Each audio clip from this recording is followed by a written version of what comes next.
هذه شيلة مهداة من سعاد الزاهي وعماتها أم سيف وأم وليد للعروس سهام وأمها أم عبد الله. لولشن يوم حضرت زين القبايل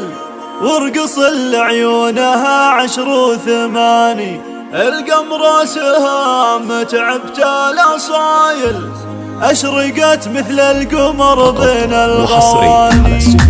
أقبلت عروسنا والشق زايد بالبخور وبالعطور وبالتهاني جاتهم سهام ببختر والجمايل كل خطوة في شبوخ وفي تفاني لولشن يوم حضرت زين القبايل ورقص لعيونها 10 و8 الشيخة سهام تعبت الاصايل أشرقت مثل القمر بين الغوايل الخشم والعين والمبسم هوايل والدلع والحسن فيها شي ثاني ترفت بسن تعطيك الدلايل كأنها ورد من الأغصان الداري بنت ابوها الحر كسب الجمايل الشهم سعيد معتلي قدر وشان والعمام فعلها النماس طايل أهل طالات وعزم طول الزمان وامها الكريمة بنت الفعايل ام عبد الله ما يغيرها الزمان اخوانها اهل الشبوخ والشك زايد العضيد اللي بهم محزم حنايل والخوام نعم